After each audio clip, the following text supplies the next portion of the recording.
Einen wunderschönen guten Morgen, liebe Freunde, und willkommen zum ersten Vlog 2026. Ja, ihr seht, ich sitze im Auto, das heißt, für mich geht es gleich ab. Ihr habt es wahrscheinlich im Titel schon gesehen, und zwar geht es für mich nach Bulgarien zur Eröffnung von einer neuen Rennstrecke. Der A1 Motorpark macht auf, die gehen wir uns natürlich mal angucken. Wir ziehen uns die offizielle Eröffnungszeremonie rein und ja, wir haben es jetzt gerade 5:53 Uhr, das heißt, es ist richtig früh am Morgen.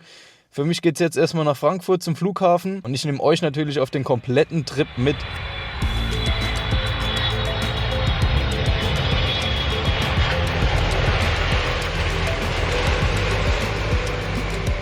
So Freunde, gelandet in Bulgarien, angekommen im Hotel. Ich gebe euch mal ein bisschen Background-Informationen, was hier überhaupt abgeht. Und zwar bin ich auf der Motorrad-Rennsportmesse angesprochen worden vom Sven, dem CEO von der neu eröffnenden Rennstrecke hier in Sofia, Bulgarien.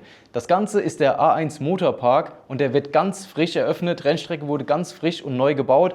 Und zu diesem Event nehme ich euch natürlich mit. Wir sehen hier in dem Video heute Abend erstmal noch so ein bisschen Background-Informationen, Vorstellungen etc. Und morgen geht es direkt auf die Rennstrecke. Da gucken wir uns natürlich die Rennstrecke vor Ort mal an. Wie ist das Layout? Was kann die Strecke?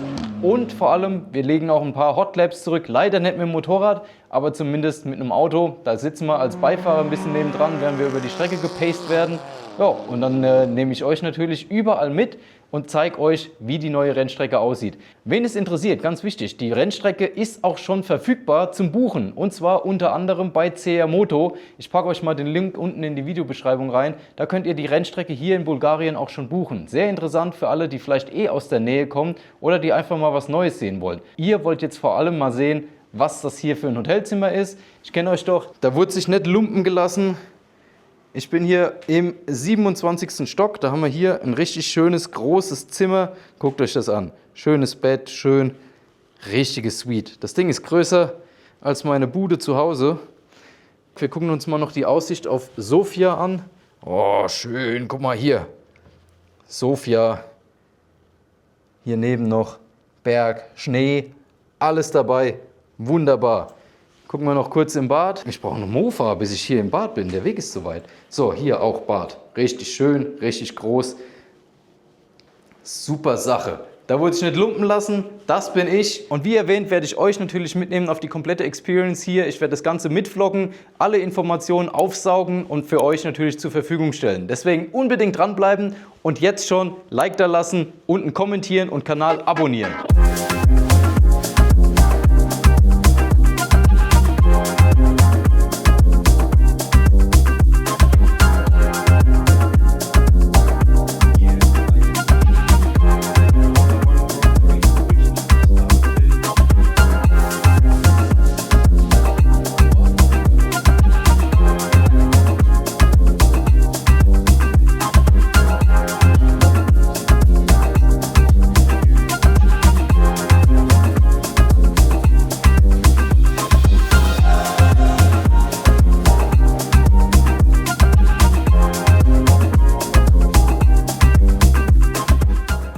Einen schönen guten Morgen, Freunde, hier an Tag 2 aus dem schönen Bulgarien. Ja, ihr seht, ich bin noch im Hotelzimmer, aber werde um 10 Uhr abgeholt und dann geht's zur Rennstrecke. Habt ihr Bock, die zu sehen?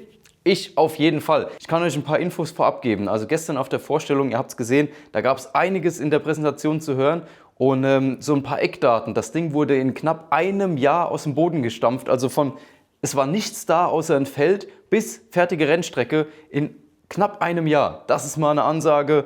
Also da kann sich die deutsche Autobahnmeisterei auf jeden Fall eine Scheibe von abschneiden. Und mit allem Drum und Dran, allem Zip und Zap das Ding dahin gehämmert. Wir haben hier ein paar Eckdaten von der Strecke. Das heißt zum Beispiel 4 Kilometer Länge. Ich glaube bis zu 23 verschiedene Layout-Varianten, weil man die variabel gestalten kann. Und heute sind wir dann auf jeden Fall live vor Ort. Hier in Bulgarien sind es aktuell so um die 0 Grad. Ja, hier bei Sofia in der Nähe, da gibt es auch richtig schöne Berge. Ihr werdet später bei den Aufnahmen von der Rennstrecke auch sehen, dass die Kulisse richtig, richtig schön ist.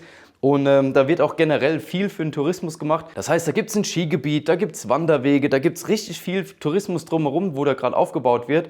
Also sie geben sich da richtig Mühe, was für ihre Region zu machen. Und die Rennstrecke ist da ein Teil davon.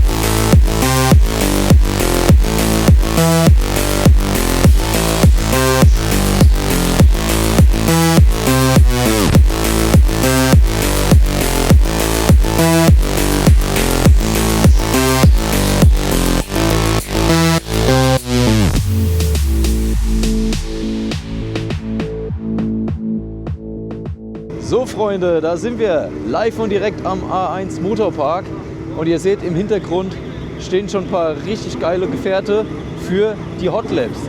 Achtung, wir müssen mal auf die Seite gehen, weil da hinten kommt noch ein Porsche an, den nehmen wir natürlich noch mit. Also ich bin ehrlich, genau da will ich mich reinsetzen jetzt für ein paar geile Hot Laps, um mal die neue Rennstrecke hier richtig kennenzulernen. Deswegen machen wir gar nicht lang rum. Hier, Kamera ist am Start, meine Nummer für die Hot Lap ist auch am Start und ich parke meinen Arsch jetzt mal in so einem Karren drin und lerne die neue Strecke hier ein bisschen dynamischer kennen. Weitere Infos folgen auf jeden Fall währenddessen bzw. auch danach. We are at a very high elevation. I don't know from the top of my head how high, but it's very high. As you can see, the mountain is there, the ski slopes are over there. Yeah. So it's a nightmare for the engine because the air is it's not very dense here. So the cars make usually a bit less power. Okay. I'm going to show you every single corner of the track and hopefully, I know you will like it very much actually. Great. This is the VIP section over here. Yeah. It oversees the track. Uh-huh. Here there will be part of the cafe and they're gonna see the cars going out of the pit lane, which is gonna be very cool. Yeah, nice. And this is the second longest straight on the racetrack.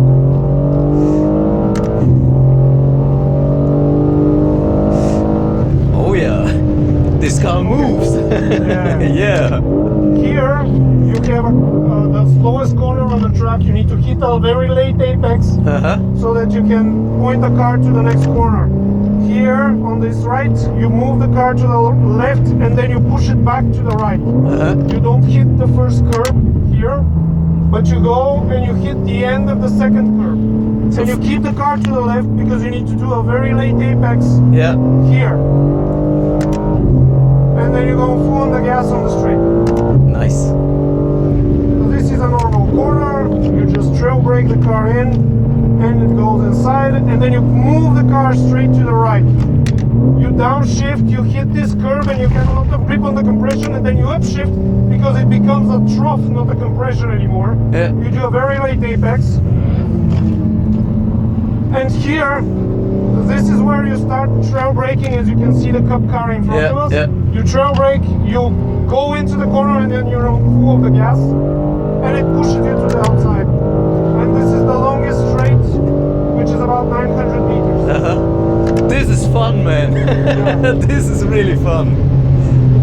You stop from around 150 meters on the full brakes, which is, you know. Uh-huh. You downshift to third and you go here. You hit this curve No worries. and then you'll allow the car to move to the outside so that you can get through the S's properly. Uh-huh. You hit this S, you hit this curve, and then you go straight forward. This is a very interesting corner because you can V-taper it. So you brake here and you start to trail brake. And you brake until the middle of the corner, and then you go full on the gas, and then the car is just gonna go outside. And you're straight up onto the slowest corner. And that's it, that's the track. Very nice, very nice. Nice track, nice car, well driven. Thank you, man. Again, here, very late apex. And you allow the car to move. You allow the car and then you push it back to the outside. Third gear. You don't go necessarily for the first curve, but you need to hit the second curve late. And here you are very late, but very early on the gas for that straight. Yeah.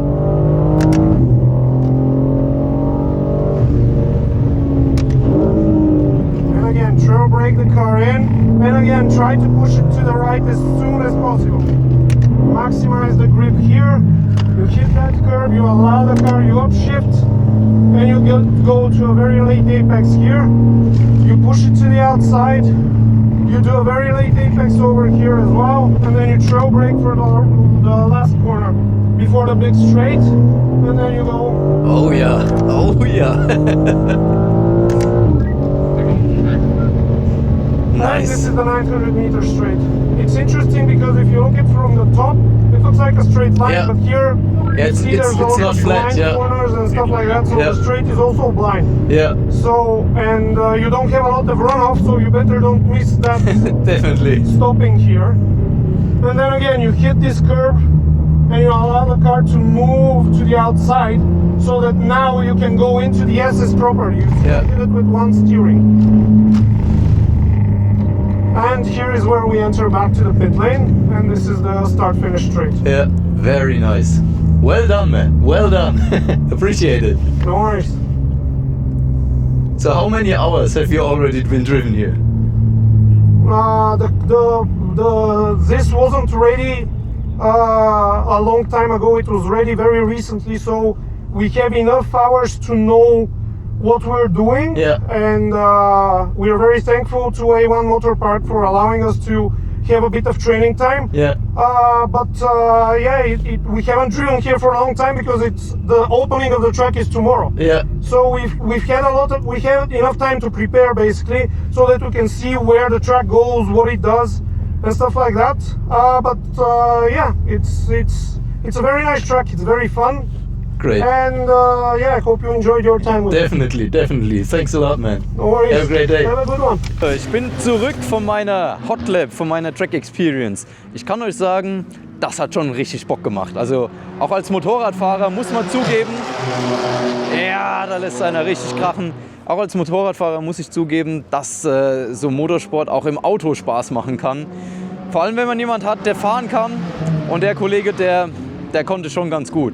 Also ich muss wirklich sagen, Layout von der Strecke sehr, sehr geil geworden. Man merkt, dass sie sich inspirieren lassen haben von verschiedenen Rennstrecken, von Nürburgring, von Spa und so weiter, und haben da quasi die besten Sektionen genommen und versucht, hier in eine komplett neue Rennstrecke zu packen.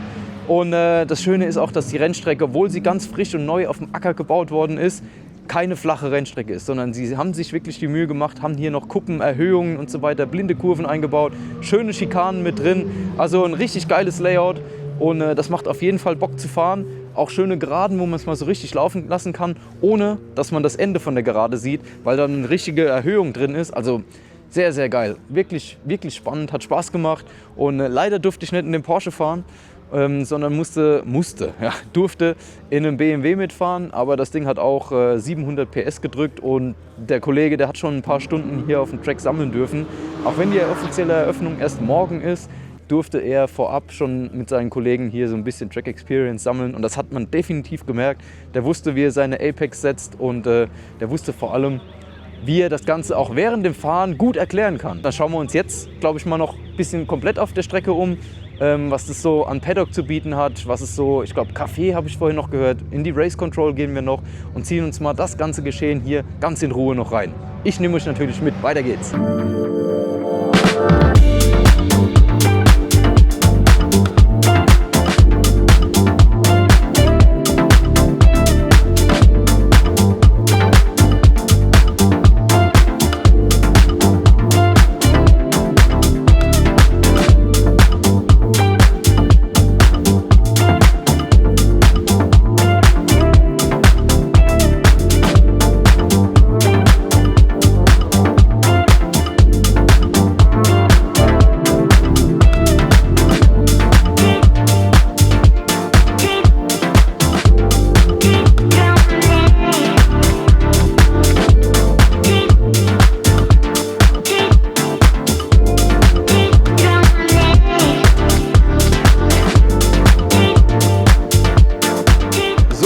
Während wir hier im Café stehen vom A1 Motorpark, hier vor einer limitierten Panigale Lamborghini Edition, muss ich euch noch mal ein kurzes Fazit geben. Also das Layout von dieser Rennstrecke super schön. Also da haben sie sich wirklich Mühe gegeben. Es ist keine flache Rennstrecke, sondern da gibt es Höhenunterschiede drin, da gibt es Kuppen drin, da gibt es verschiedene Kurvenkombinationen, da gibt es blinde Ecken, da gibt es Schikanen.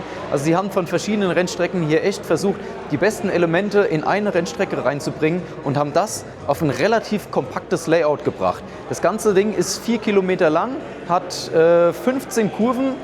Ich glaube, es sind 9 Linkskurven, 6 Rechtskurven. Ich blende es euch auf jeden Fall nochmal ein und ist eine richtig schöne Anlage. Da haben sie drumherum Medical Center, es gibt ein Restaurant, es gibt ein Café, es gibt viele Tribünen, es gibt Sitzplätze für, ich glaube, 30.000 Zuschauer. Das heißt, hier kann von Autorennsport über Motorradrennsport, über Events, kann hier einiges stattfinden. Schöne Boxengasse, schöne Boxen generell, eine hochmoderne Race Control, der Asphalt draußen auf der Strecke vom Allerfeinsten. Also da wurde mit richtig viel Liebe gearbeitet und ja, ich muss wirklich sagen, eine schöne Präsentation generell und auch eine schöne Rennstrecke, die definitiv mal ein Besuch wert ist. So Freunde, ich sitze jetzt hier am Flughafen, habe eine wunderbare Aussicht und habe ja die Zeit noch mal genutzt, um mir so ein bisschen Gedanken zu machen und die ganze Geschichte von dem Event, von der Rennstreckeneröffnung hier in Bulgarien noch mal so ein bisschen Revue passieren zu lassen. Und ja, ich habe mir dazu ein paar Notizen gemacht auf dem Handy, deswegen nicht wundern, wenn ich ab und zu mal runtergucken muss auf meine Notizen. Aber ich will das Ganze jetzt nicht nur positiv sehen, sondern auch mal ein bisschen kritisch hinterfragen. Es gibt natürlich auch immer Negativpunkte, die sollten natürlich auch offen und ehrlich und transparent angesprochen werden. Und da gehen wir genauso drauf ein, wie auch auf die positiven Punkte. Aber quatschen wir gar nicht lang rum, sondern gehen direkt rein. Und zwar haben wir einmal die Geschichte, jetzt vor allem für uns aus Deutschland gesehen, mit der Logistik. Natürlich müssen wir ehrlich sein, das ist, je nachdem, wo in Deutschland man wohnt, ein Anfahrtsweg von, sagen wir mal, roundabout 1800 Kilometer. Das ist natürlich schon ein gutes Stück Weg und da muss man sich Gedanken machen, wie komme ich am besten hin? Fahre ich mit einem Auto, mit einem Transporter, muss dann entsprechend 18 bis 20 Stunden Fahrt auf mich nehmen oder muss ich gucken, dass ich irgendwie runterfliege? Aber dann haben wir wieder die Geschichte, wie bringe ich dann mein Motorrad, Auto, was auch immer ich mitnehmen möchte zur Rennstrecke mit. Das heißt also, da muss man genauso sich Gedanken machen, gibt es einen Veranstalter, der vielleicht Motorradtransport darunter anbietet? Oder gibt es vielleicht irgendein Unternehmen oder ist das eine Marktlücke, dass ein Unternehmen sagt, okay, wir kümmern uns unabhängig vom Veranstalter um den Transport von Motorrädern, von Zubehör, von allem, was man braucht. Und die fahren das dann mit einem LKW, was auch immer dann darunter. Oder ist vielleicht die Möglichkeit, dass der Veranstalter von sich aus sagt, oder vielleicht auch sogar der Streckenbetreiber, wir bieten euch Leihmotorräder an, sodass ihr dann ohne euren ganzen Krempel, beziehungsweise natürlich mit Lederkombi, Helm und sowas, das persönliche Ausrüstung müsst ihr natürlich immer mitnehmen, aber dass ihr jetzt ohne Motorrad, ohne Ersatzreifen und so weiter dann runter zur Strecke fahren könnt und euch dort dann gegen eine Leihgebühr ein Motorrad ausleiht. Also da muss man sich mal Gedanken machen, was für Möglichkeiten bestehen und am Ende auch, wie es für den Einzelnen dann natürlich am sinnvollsten ist. Dann vielleicht noch ein paar andere Sachen, ich sag mal so zur Lage. Zur Lage kann man wirklich sagen, man hat gemerkt, die Rennstrecke ist relativ hoch gelegen, was jetzt Höhenmeter angeht. Und am Fuß von den Bergketten, also ich selber, ich wusste gar nicht, dass es in Sofia in Bulgarien auch wirklich ein Skigebiet gibt. Also hier haben wir wirklich ein Gebirge, wo oben noch Schnee gelegen hat, mit Skiliften und so weiter, wo halt die Leute wirklich Ski fahren. Und das auch vielleicht ein Urlaubsziel ist, um Skifahren zu gehen. Und ja, das hat man natürlich auch bei der Rennstrecke gemerkt. Wir haben jetzt Mitte März und es war trotzdem richtig kalt gewesen. Wir hatten jetzt bei der Vorstellung um die 0 Grad und es war Schnee gefallen. Also jetzt nicht in Unmengen, aber es war schon so ein leichter Schneefall da gewesen. Mitte März, wenn wir überlegen, okay, Anfang April geht normalerweise die Motorradsaison richtig los. Das kann noch sehr knackig sein. Also kann natürlich dann auch darauf rauslaufen, dass die Motorradsaison ehrlicherweise, je nach Wetterlage, dann auch gern mal erst nach Ostern anfängt. Und dadurch dann die Saisonzeit auf dieser Rennstrecke für uns Motorradfahrer jetzt speziell ein bisschen kürzer ist. Also dass man anstatt 8 Monate nur 6 Monate Fahrzeit hat. Ne? Wo die Veranstalter dann auch da dazwischen gucken müssen, dass sie entsprechende Termine finden. Ist so eine Sache, wo man vielleicht im Hinterkopf behalten sollte, weil es macht keinen Sinn, jetzt auf die Rennstrecke zu gehen mit einem Motorrad, also Zweirad generell. Bei den Temperaturen, wer da meint, er müsste fahren, ist natürlich lebensmüde. Da kannst du den Reifen, selbst mit Reifenwärme, nicht auf Temperatur halten, wenn der Asphalt so unterkühlt ist. Das macht wenig Sinn. Die andere Seite ist natürlich dann, wenn man so eine Kulisse hat, also rein optisch gesehen, macht das natürlich schon was her. Es ist so ein bisschen, ich sag mal, optisch vergleichbar mit Grobnik in Kroatien. Da hast du auch die Bergkette hinten dran, nur halt, ich sag mal, noch einen Ticken spektakulärer, weil du halt natürlich diese ganzen schneebedeckten Berge hast. Ist ein bisschen was anderes, ja, optisch macht das auf jeden Fall was her. So, dann kommen wir zum nächsten Punkt, der mir jetzt aufgefallen ist vor Ort, und das ist die noch fehlende Infrastruktur. Also es wäre zum Beispiel dann ganz schön mit einer Autobahnanbindung, dass man einfach schnelle, kurze Wege hat, um an die Rennstrecke zu kommen. Als Beispiel, wir haben es jetzt hier vom Flughafen Sofia bis an die Rennstrecke so knapp 60 Kilometer, glaube ich. Und da hast du eine Fahrzeit von plus minus einer Stunde, weil du halt über Land fahren musst. Ne? Und dann je nachdem, was du vor dir hast, wo du überholen kannst, kann sich das natürlich dann auch mal ein bisschen ziehen. Und ja, ich sag mal, die Straßenverhältnisse sind jetzt nicht die besten, ist jetzt nicht tragisch, aber man merkt schon, dass es ein bisschen holprig ist. Und da wäre natürlich eine direktere Anbindung dann doch schon ganz schön, um einfach noch schneller dann entsprechend von einem Flughafen in der Nähe dann zur Rennstrecke zu kommen.